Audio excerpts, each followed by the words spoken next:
Hello learners, welcome to my YouTube channel to the point learning. आज मैं आपके साथ क्लास 12th का इकोनॉमिक्स का chapter demand and law of demand discuss करने जा रही हूँ। इसमें सबसे पहले हम डिस्कस करेंगे कि डिमांड क्या होता है। ये जो टॉपिक है ये आपका डिमांड कर्व और लॉ ऑफ डिमांड, सप्लाई, ये सारी चीजें आपको 12th की आईसीएसई बोर्ड की इकोनॉमिक्स में मिलेगा और इसके अलावा आई थिंक ये सीबीएसई में भी होता है। तो ये टॉपिक डिस्कस करते हैं क्योंकि ये काफी ज्यादा इम्पोर्टेंट टॉपिक रहता है सिलेबस का। स्टार्ट करते हैं मीनिंग ऑफ डिमांड से।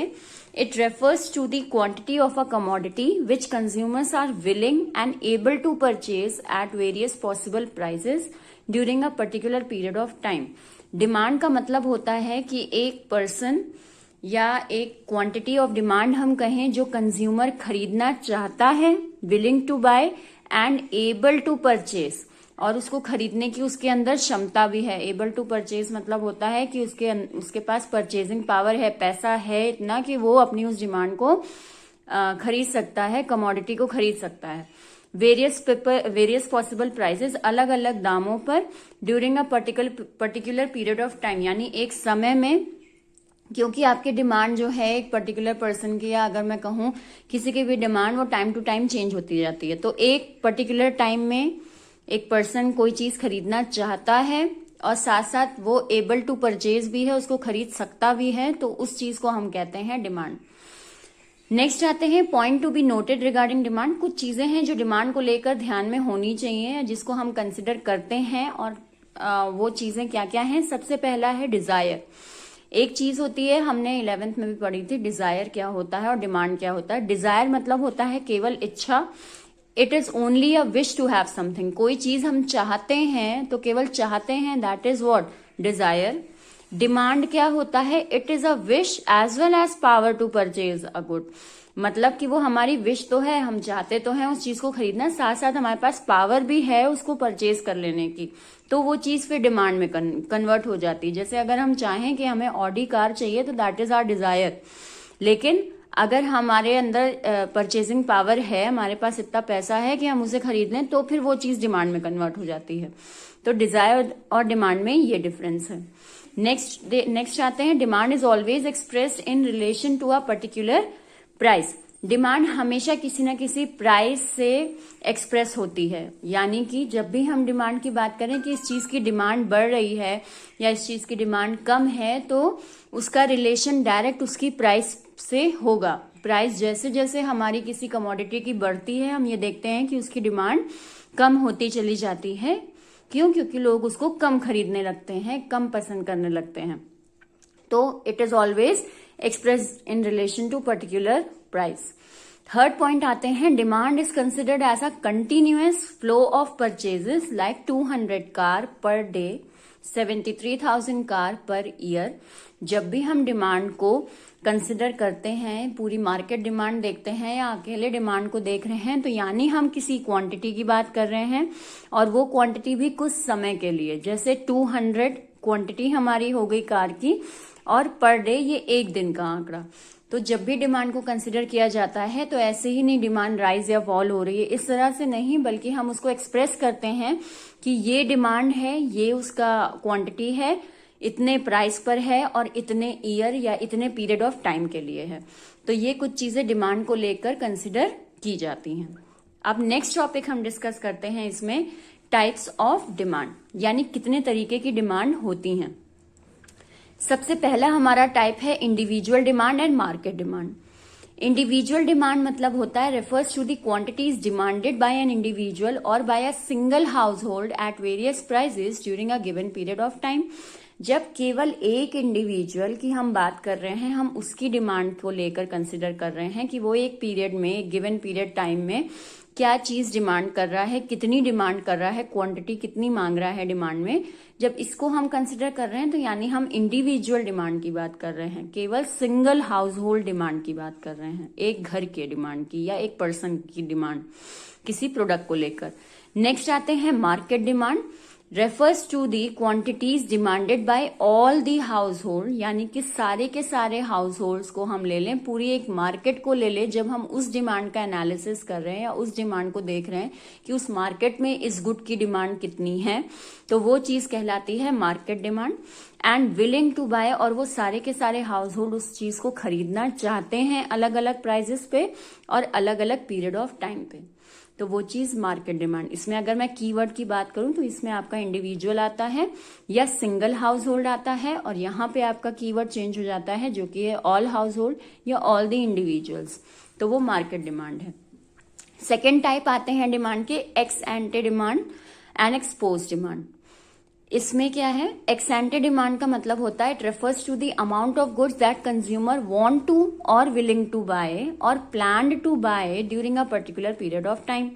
यानी कि जब एक पर्सन या कोई भी पूरी मार्केट भी ले लें अगर एक पर्सन ये चाह रहा है कि वो इतनी चीजें प्लान कर रहा है खरीदने की, केवल प्लान कर रहा है, वो डिसाइड कर रहा है कि मैं इतना जाके अमाउंट खरीदूंगा, सपोज मैं 3 किलो चावल जाकर अभी खरीदूंगा, वो चीज क्या हुई, वो उसकी एक्सेंटे डिमांड हुई।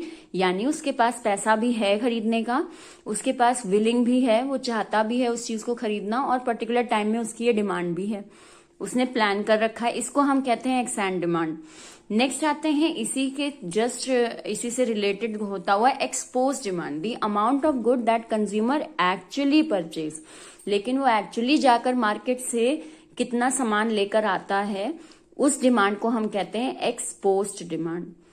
इसको ऐसे समझिए जैसे हम घर से निकले हैं, हमें लेना है 5 किलो आटा, ये हम डिसाइड करके निकले, ये हमारी एक्सेंटेड डिमांड है, यानी प्लान डिमांड है हमारी।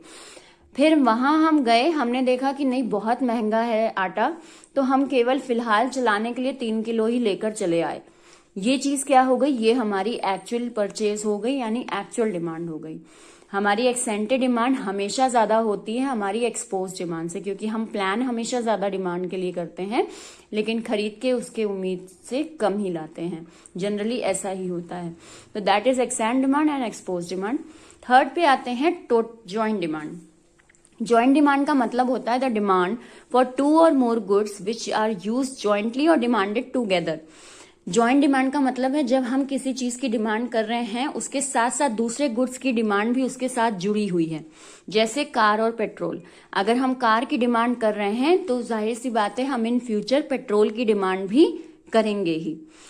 In this, price of one good affect the demand of other goods and also demand of one good affect the demand of other goods। इसमें कॉन्सेप्ट हमारा ये चलता है कि जैसे एक चीज की, सपोज हमने कार की डिमांड की, उसकी प्राइस बढ़ी, तो हमारी पेट्रोल की डिमांड कम हो जाएगी। क्यों? क्योंकि कार की उधर डिमांड कम हो रही है और कार में हम डालते पेट्रोल ही हैं, तो आगे चल के हमें पेट्रोल की भी जरूरत नहीं है अगर हम कार नहीं ले रहे हैं तो ये कॉन्सेप्ट चलता है, एक चीज की प्राइस दूसरी चीज की डिमांड को अफेक्ट करती है, तो that is joint demand. Next हम आते हैं डिराइव्ड डिमांड पे। The demand of a commodity that arises because the demand for some other commodity, it is generally related to factors of production like demand for labour increase with demand to produce goods. Derive demand का मतलब होता है कि हम किसी एक चीज की डिमांड कर रहे हैं और उससे जुड़ी बाकी कई सारी डिमांड हमारी राइज हो जा रही है।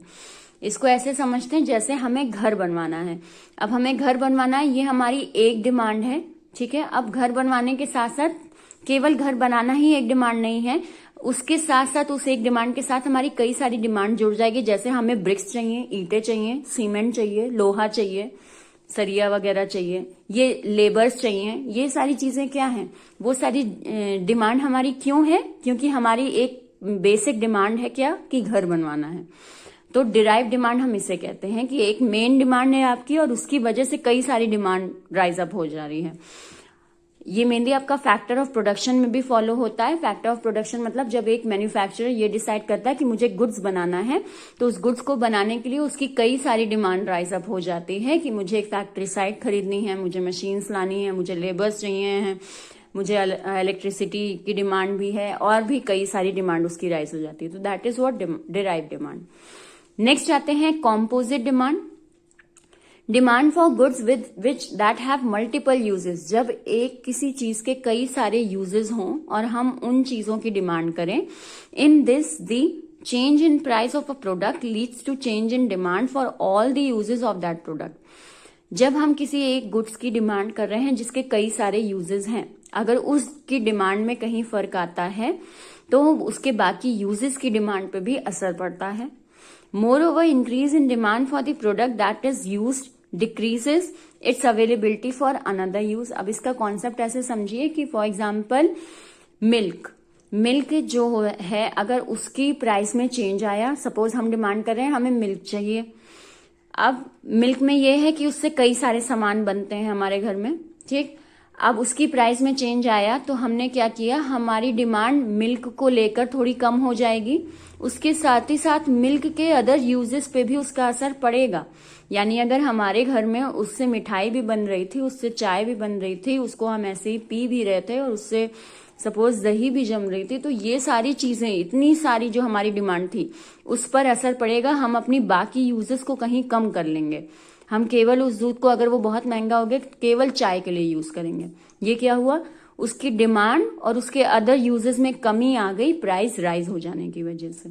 तो ये चीज हमारी क्या होती है, कॉम्पोजिट डिमांड होती है, जो कि उसके बाकी यूजेस को कम कर देती है। इसी तरह अगर उस मिल्क की प्राइस सस्ती हो गई यानी कम हो गई तो हमारी डिमांड भी बढ़ जाएगी। यानी कि अगर हमारे यहाँ वो 4 जगह दूध यूज होता है तो अब वो 4 की जगह सपोज 5वीं जगह भी यूज होने लगे, हम दूध से कोई एक्स्ट्रा काम भी करना शुरू कर दें या उसको किसी एक्स्ट्रा यूज में भी ले लें, ठीक। मक्खन वगैरह भी बनाने लग जाए, अभी तक बाकी यूज नहीं कर रहे थे, लेकिन अब अगर दूध सस्ता है तो लाओ ये भी काम कर लें दूध खरीद के।